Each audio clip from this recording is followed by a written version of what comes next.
What's up, curators? Today on the show, we're talking pivots. Artists on a certain trajectory saying, hey, I'm going to make a big swing, I'm going to make a move, and we'll see what happens. Sometimes it works out, sometimes it doesn't.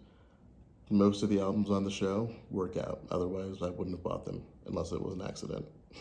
But we'll talk about it. If you find this show to be helpful, funny, entertaining, like, comment, subscribe. That lets me know that you like what I'm doing, lets the algorithm know that you like what I'm doing.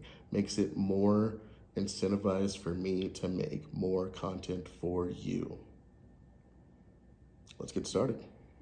First up, we're talking Stevie Wonder's Music of My Mind. It's an incredible record, and one of the cool things about it is Stevie is transitioning from the Motown sound to the synthesizer-based funk sound that we kind of know him for. This is the first time he's using those synthesizers, and it spawns so many, genres and so many artists. This is where you get the Prince sound, the Sly and the Family Stone sound. This is where a lot of the contemporary and 80s, like synth pop, R&B, all of that is where that comes from. The synthesizer gets taken seriously for the first time as an instrument, and Stevie really explores the potential of the instrument. It's a great album. It's super quick. It's one disc. You flip it over, boom. It's easy, in and out. I love this album. This is a good pivot. He said, hey, I could do the Motown tuxedo. I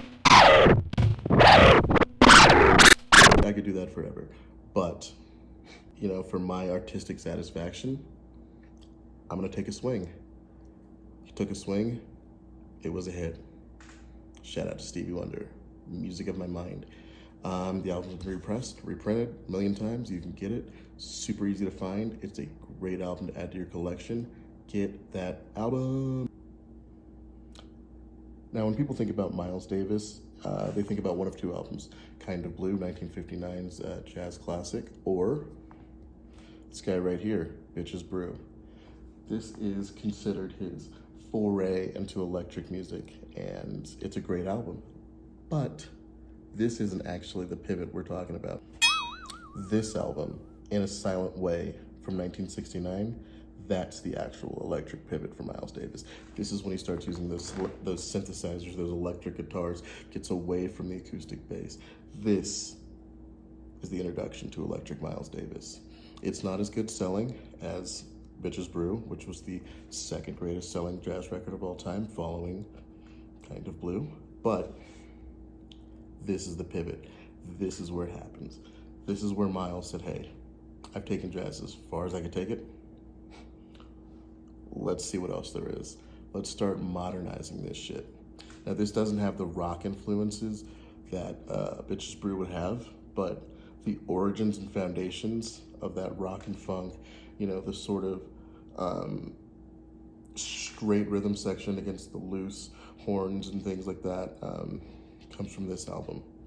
It's a great one to put on. Long tracks, bunch of grooves. It's great. I think it's like 2 tracks in the album, so super simple to listen to, not a bunch of craziness going on, and it's just a bunch of guys exploring. This is a blueprint album. There's nothing before it similar, so they're just saying, hey, let's take these instruments, let's get rid of traditional 32-bar forms, and let's see what we can do with music. Another successful pivot. Great album. Now for another jazzy pivot, we've got John Coltrane, Live at the Village Vanguard, again. That's right, there is a Live at the Village Vanguard album. It's great. It's one of his live staple albums. It's one of the albums you want to get if you're into the Coltrane sound, into that fast, super harmonic, dense playing. This album is one of the albums you get when you don't read the label and you assume you're getting the one you want, and instead you get Live at the Village Vanguard again. This album is a pivot into incomprehensible, next level dog shit. It's terrible. It sucks. There's nothing redeemable about this album. John Coltrane and Pharoah Sanders are both playing saxophone, and it seems like they are at times either playing different songs or trying to overpower each other and physically blow the other off the stage, which can't happen. And so it's just squawks and noise and awfulness. Alice Coltrane's on the piano doing whatever the fuck she's doing. I can't, it's not helping the music. The only redeeming quality is the bass player, who's seemingly the only one who rehearsed or had music or thought to serve an audience, because he's really trying his best to, like, hey guys, let's play some music, and Coltrane and Sanders are just doing whatever the fuck they're doing. This is a pivot into unlistenable music. I've been trying to give this album away, actually. I gave it away to my buddy Peter, and then a week later, he gave it back to me. And then I tried to give it to someone else, and then they like, oh, let's listen to it. And I was like, it's awful. When people who don't know what jazz is conceptualize jazz in their head, this is what they're thinking of. Just a bunch of people doing whatever the fuck they want without any sort of form or structure, and it's bad. It's bad. I bought it on accident, and I can't get rid of it. It's a real albatross. I hate it. For a much more successful pivot, and my favorite album of all time, 1987, Prince, Sign of the Times. This album is Prince saying, hey, fuck what you heard. The Revolution was great. They're a talented band, but I do not need them. This is him mostly going off by himself. He's got some help from Eric Leeds and Atlanta Bliss and Sheila E. on some tracks, but he's mostly saying, hey, I'm writing these songs myself. I'm doing most of the work on these songs. This is my brainchild. This is the greatest Prince album there ever is. Everyone thinks Purple Rain is the best. Purple Rain is the biggest. Purple Rain is the best selling. This is the portrait of the artist, showing you exactly what he's capable of. You've got crazy guitar solos. You've got intricate horn arrangements. You've even got a live track at the end where he's showing you, like, now, even when you come to see this shit live, it's gonna blow your fucking mind. It's got singles, it's got deep cuts, it's got fun tracks, it's got heartbreaking tracks. This is the depth and breadth of Prince as an artist. Whenever someone says, hey, I like Purple Rain, I want to get into Prince, where do I go? I always point him here. If someone doesn't listen to Purple Rain, hasn't heard Purple Rain, I point him here. This is going to show you everything he's capable of as an artist, except for the rap stuff that he did in the 90s, which we don't have to talk about. That's another pivot, but we don't have to talk about that album. It's my favorite album of all time. Double discs. You get so much music, so much depth. He dips his toes into jazz for the first time. It's an incredible album. And it's him saying, I do not need the revolution. The revolution needs me. I can do this by myself. This album, get it, thank me later. The show isn't just about music. It's about vinyl and the appreciation of it. So yeah, we're talking comedy. I'm a comedian. I'm qualified. This is Dave Chappelle, double feature, volume 2, The Bird Revelation and Equanimity. This is sort of his return to being the domineering voice of the generation that he was sort of christened as, and then went away for the Chappelle Show, or after the Chappelle Show. This is him coming back and saying, hey, I wasn't not doing stand-up. I've been doing stand-up the whole time, and I am very good at it. This is a more mature Dave Chappelle. It's a less surreal Dave Chappelle than we got in the past, but it's also his hard pivot into transphobia and that sort of thing. When a lot of people got turned off on Dave Chappelle, it was this special. The jokes were incredible. The writing was incredible. He was as thoughtful as ever, but he was more crass. He was more willing to straight up hurt people's feelings to get a point across. And that got him a lot of right-wing fans, lost him some of his more liberal fans. I can't say that that's good or bad. It seems to be the pivot that he wanted to make, and it's doing for his career what he wanted it to do. But for the lifelong diehard Chappelle fans, it's a curious direction to see him go in. You know, it was sort of hinted at, but it was never with this much animus or venom towards a specific community. So it's sort of disappointing to see the pivot.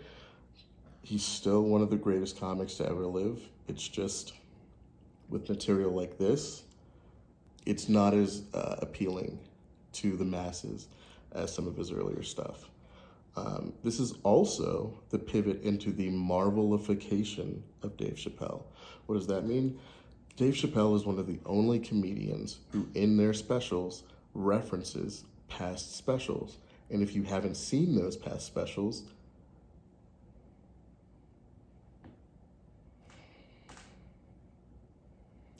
is it as good? Is the value still there? That's for the viewer to determine. You're the viewer or listener. It's an interesting take. Most comedians sort of have every special live on an island, you know? If you don't like this one, the next one is gonna be me talking about something else, and then something else, and something else. There might be themes that cross over, but never, to my knowledge, and I'm relatively knowledgeable about stand-up comedy, never has a comedian straight up been like, on my last special, we talked about this, and now here's a reference to that. So it's an interesting commentary on where comedy is in terms of media consumption. Your mileage may vary. I still think he's one of the best to ever do it. This album, kind of a pivot into saying goodbye to the diehard fans and embracing a sort of right-wing populism thing. It worked for him, doesn't work for his fans all the time. You be the judge. And finishing it up, Queen, A Night at the Opera. This is a cool album because if you listen to the earlier Queen albums, they were sort of progressive, they were sort of metal-based, they were hard rock. This is them saying, hey, we got nothing to lose. Our last albums did okay. They didn't do spectacular. So if you don't buy this shit, we're probably gonna have to get day jobs. So we're gonna throw it all in the kitchen sink. This is the Queen equivalent of Prince's Sign of the Times. They're just saying, hey, we've got jazz stuff we wanna show you. We've got opera, we've got like some country bluegrass, we've got folk music. We have so much shit in our heads. We're gonna put it on one album and we're just gonna give it to you. They pivoted hard away from the Led Zeppelin light and straight into their own sound. The operatic, big, boomy, jazzy music, camp, fun sound that we know as Queen was evident in small doses on other albums, but this is the first time they said, hey, that shit did not work for us the way we wanted it to work. We are going to make the album we want to make. And it was a big, big swing, and it was a big hit. This is an incredible album. I recommend most of the albums we talked about today. I would say steer clear of the Coltrane bullshit, but the rest of this, these are great pivots. And when you're talking to your friends about your record collections and stuff like that, you can say, hey, these are the pivot records. These are the ones where artists took a chance. And for the most part, those chances worked out. Did this episode work out? I sure hope it did. If it was helpful for you, please like, comment, subscribe, tell your friends, tell your lovers, tell your enemies. This is good stuff. I'm Brandon Patrick, and this has been Curate.